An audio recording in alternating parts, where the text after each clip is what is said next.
வெள்ளி இருக்கிற இடம் அவருக்கு தெரியுது பெரியவருக்கு, தங்கம் இருக்கிற இடம் அவருக்கு தெரியுது, வைரம் இருக்கிற இடமும் அவருக்கு தெரியுது. இவ்வளவும் தெரிஞ்சு அவர் இன்னும் அந்த கூரை வீட்டிலே இருக்கிறாரு. மழை வந்தால் கூட அவர் வீட்டில் தண்ணி ஒழுகும். ஏன் அப்போது இதை விட பெருசாக என்னமோ ஒன்றும் பெரிய சொத்து அவர்கிட்ட இருக்குது. அது என்னன்னு தெரியணும், அதை நம்ம அடைஞ்சே தீரணும் அப்படிங்கிற ஒரு முடிவுக்கு வந்துடுறார். உங்கள் மனசில் பார்த்தீங்கன்னா ஒரு கோபம், ஒரு வெறுப்பு, ஒரு துக்கம், ஒரு வேதனை எப்போவுமே இருந்துக்கிட்டே இருக்கும். ஆனால் நான் சொல்கிற இந்த சக்தியோட, இந்த பிரபஞ்ச சக்தியோட, இறை சக்தியோட நீ இணைஞ்சிட்டன்னா நமக்கு அந்த ஒரு பிரச்சனை இருக்காது. நம்ம தேவைகள் என்னவோ இந்த பிரபஞ்சம் நம்ம கேட்குறதுக்கு முன்னால் அள்ளி கொடுக்கும். ரொம்ப சந்தோஷமாக இருக்கலாம். பிரபஞ்ச அதிர்வலைகளோட இணைக்கும் பொழுது எந்த கர்மாவாக இருந்தாலும் அடித்து தூக்கலாங்க. இதுதாங்க உண்மை.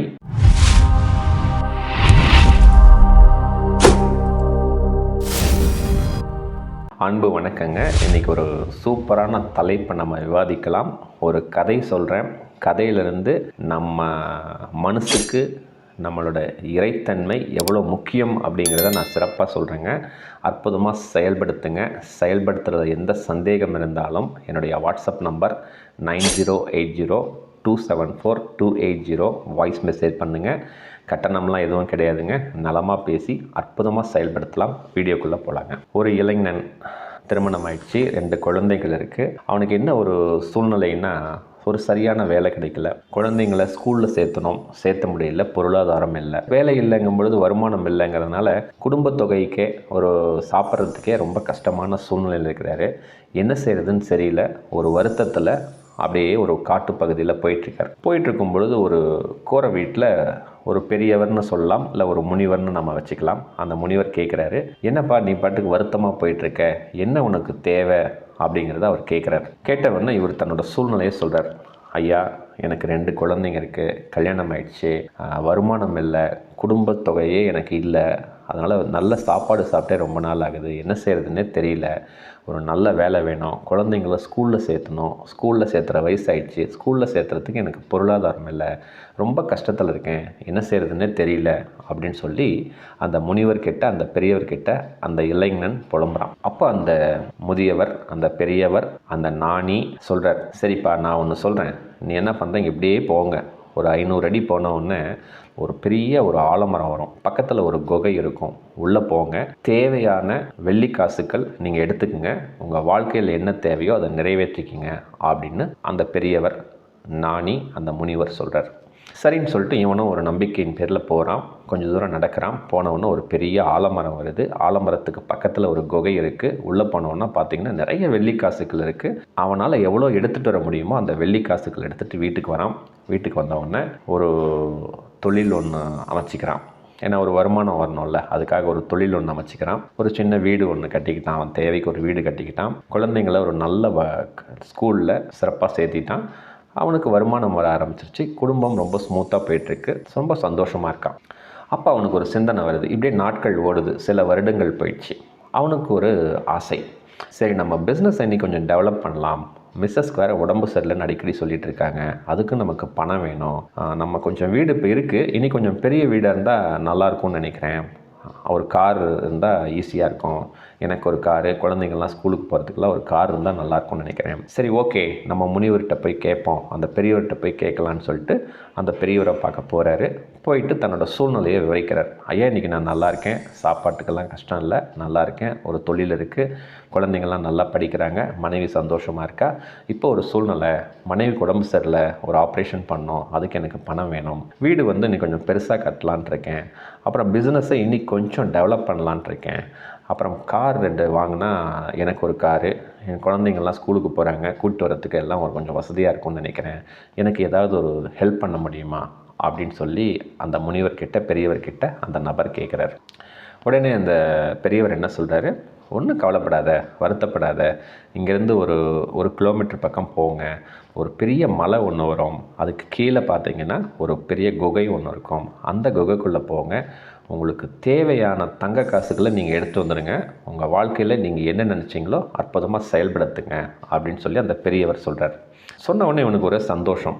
ஏன்னா ஏற்கனவே அந்த வெள்ளிக்காசு அவருக்கு கிடைச்சதுனால தான் வாழ்க்கை திறமை இன்றைக்கி இவ்வளோ உயர்ந்திருக்கு. சரிங்க அப்படின்னு சொல்லிட்டு அந்த பெரியவர் சொன்னதை கேட்டு அந்த மலைக்கு போகிறாரு. மலைக்கு பக்கத்தில் ஒரு பெரிய குகை இருக்குது. போகிறாரு.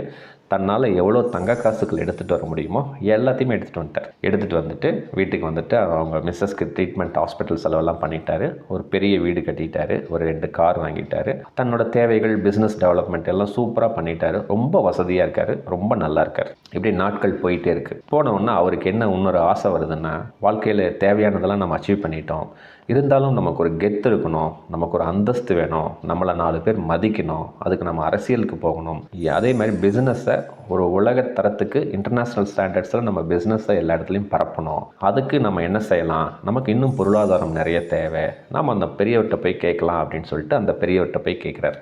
ஐயா, இந்த மாதிரி என்னோடய ஆசைகள்லாம் இருக்குது, பிஸ்னஸை வேர்ல்டு வைட் நான் இன்க்ரீஸ் பண்ணோம், எனக்கு ஒரு அந்தஸ்து வேணும், 4 பேர் நம்மளை மதிக்கணும், அதனால் அரசியலுக்கு போகலான்ட்டு இருக்கேன், எனக்கு ஒரு கெத்து இருக்கணும், அதுக்கு என்ன செய்யலாம், அதுக்கு எனக்கு நிறைய பொருளாதாரம் தேவை, பணம் தேவை, ஏதாவது ஒரு ஐடியா கொடுங்க அப்படின்னு சொன்ன உடனே அந்த பெரியவர் சொல்கிறாரு, எதுக்கும் கவலைப்படாத, நான் ஒரு ஐடியா சொல்கிறேன்.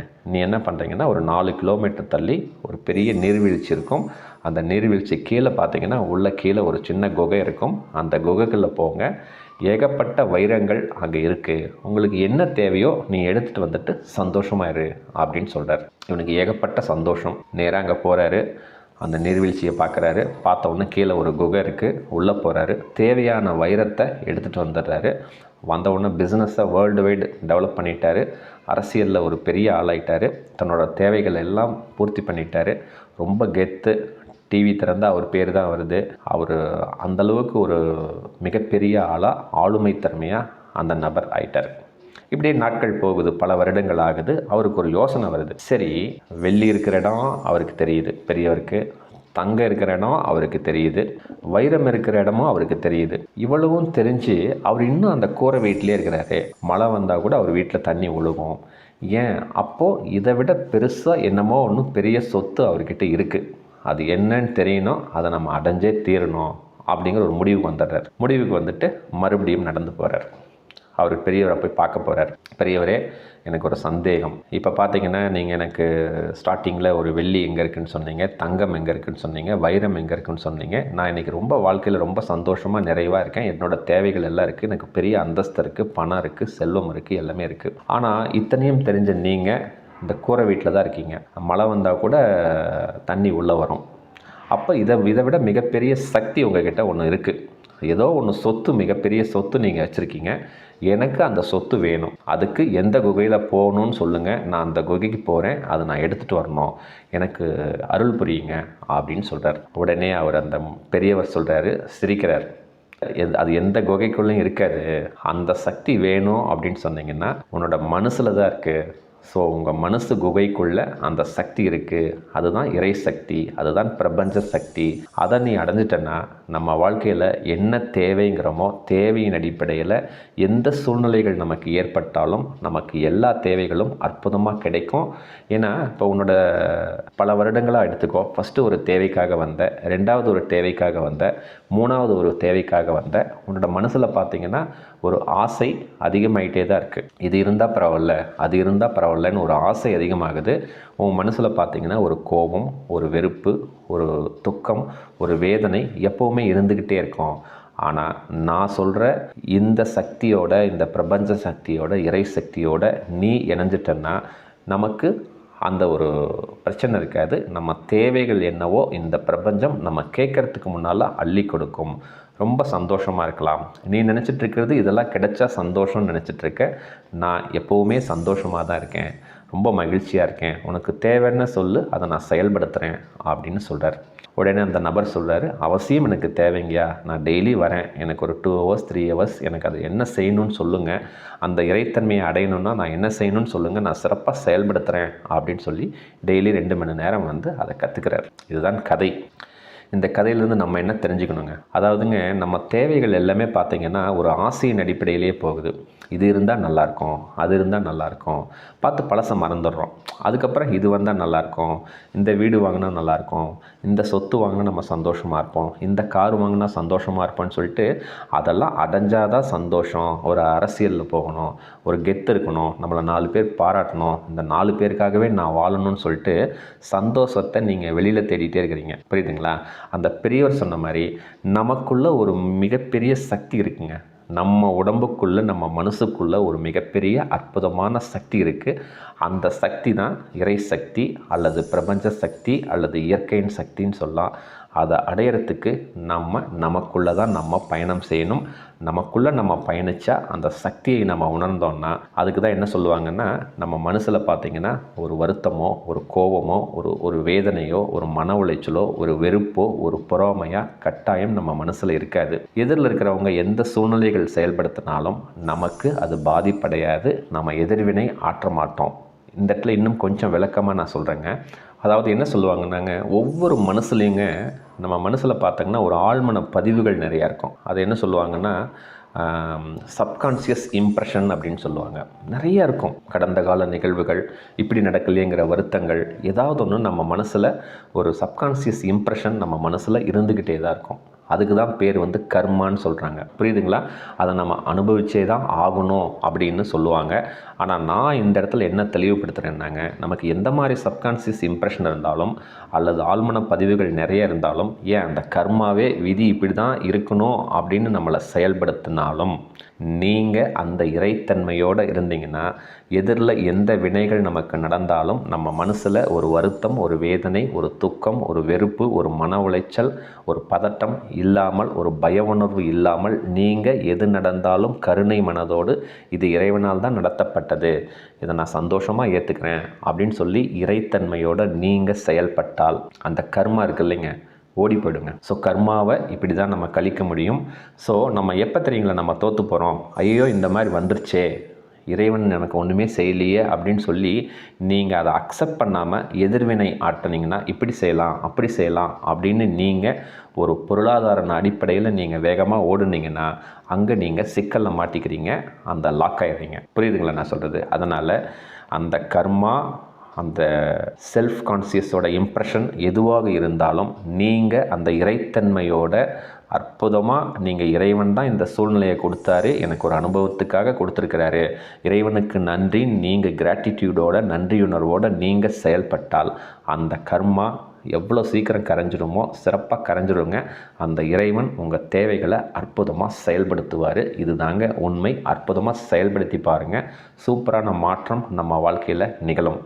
இந்த இடத்துல எல்லாருக்கும் ஒரு சந்தேகம், சார் நான் எல்லாம் கரெக்டாக தான் சார் இருக்கேன், என் கூட இருக்கிறவங்க இந்த மாதிரி பண்ணிட்டாங்க, என் மனைவி இந்த மாதிரி பண்ணிட்டாங்க, என் பிஸ்னஸ் பார்ட்னர் இந்த மாதிரி பண்ணிட்டான், என் ஃப்ரெண்டு இந்த மாதிரி என்னை ஏமாற்றிட்டான் அப்படின்னு சொன்னீங்கன்னா, நீங்கள் கரெக்டாக இருந்து அந்த மாதிரி சூழ்நிலைகள் வந்ததுன்னா அவங்களோட கர்மாக்கள் உங்களால் கழிக்கப்படுது அப்படின்னு கூட முடிவு பண்ணிக்கலாம். அந்த கர்மாவையும் நீங்கள் அனுபவிக்கணும்னு இருக்குது அப்படிங்கிற சூழ்நிலை வரும்பொழுது நீங்கள் என்ன செய்கிறீங்கன்னா, இதே மனநிலையில் இதே இறைத்தன்மையோடு நீங்கள் இருங்க. அவங்க அந்த மாதிரி ஒரு சூழ்நிலையை க்ரியேட் பண்ணிங்கன்னா அதுக்கு உடனே எனக்கு அது தெரியும் இது தெரியும் எந்த ஒரு ஆக்டிவிட்டீஸும் செய்யாமல், ஓகே இறைவன் எதையோ எனக்கு உணர்த்த தான் அந்த சூழ்நிலையை அவங்க மூலியமாக கொடுத்துருக்காங்க, அவங்க நல்லவங்க தான், அவங்களோட செயல்பாடுகள் மட்டும்தான் என்னை பாதிக்குது, ஓகே இறைவனர்களால் அவங்க நல்லா இருக்கட்டும் அப்படின்னு சொல்லி ப்ளஸ் பண்ணுங்கள். அந்த கர்மாவும் கழிக்கப்படும்.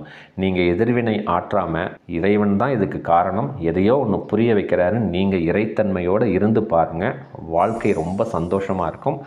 அவங்களோட கர்மாவையும் நீங்கள் ஈஸியாக சிறப்பாக நம்ம கழிக்கலாம் அப்படிங்கிறது தான் உண்மை. ஏன்னா அதையும் நீங்கள் எதிர்கொள்ளணுன்ட்டு இந்த கர்மா நமக்கு நிர்ணயம் செஞ்சுருக்கு. அதையும் நீங்கள் ஈஸியாக அற்புதமாக நீங்கள் அமைதியாக இறைத்தன்மையோடு செயல்பட்டால் அதிலிருந்து நம்ம வெளியில் வந்துடலாங்க. இது தாங்க உண்மை. இது ஒரு மிகப்பெரிய லாஜிக். ஓகேங்களா? ஆன்மீகத்தில் இதை மிகப்பெரிய ஒரு ஆன்மீகத்தில் சொல்லுவாங்க.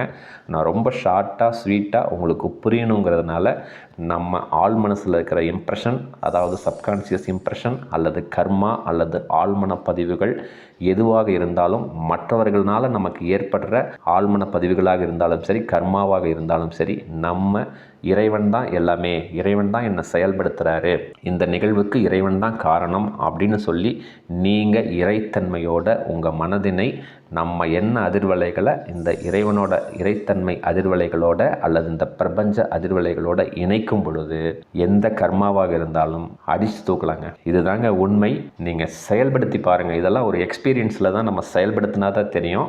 என்னோட எக்ஸ்பீரியன்ஸ் அதில் இருக்கிறதுனால தான் நான் உங்களுக்கு தெரியப்படுத்துகிறேன். அற்புதமாக செயல்படுத்துங்க. சூப்பரான மாற்றம், வாழ்க்கையில் அற்புதமான முன்னேற்றம் நமக்கு கிடைக்கும். நம்மளாம் இன்றைக்கி ஏன் தெரியுங்களா கஷ்டப்படுறோம்? எனக்கு இந்த பிஸ்னஸில் லாஸ் ஆகிடுச்சு, இந்த உறவு முறை என்னை ஏமாத்திருச்சு, நான் இதுக்கு என்ன செய்யணும், அதுக்கு என்ன செய்யணும்னு சொல்லிட்டு நிறைய மனசில் ஒரு வருத்தங்கள், வேதனைகள், துக்கங்களை வச்சுருக்கிறீங்க.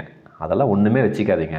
ஓகே, இது நடக்கணுன்ட்டு இருக்கு, நடந்திருக்கு, இறைவனுக்கு நன்றி, நான் அடுத்தது என்ன செய்யணும், இறைவன் எனக்கு சொல்லுவார் அப்படின்னு சொல்லுங்கள். அதெல்லாம் ஒரு கர்மாக்களோட வினை. நீங்கள் அந்த இறைத்தன்மையோடு இருந்தால் அடுத்தது என்ன செய்யலாங்கிறத இந்த இறைவன் சொல்லுவார்.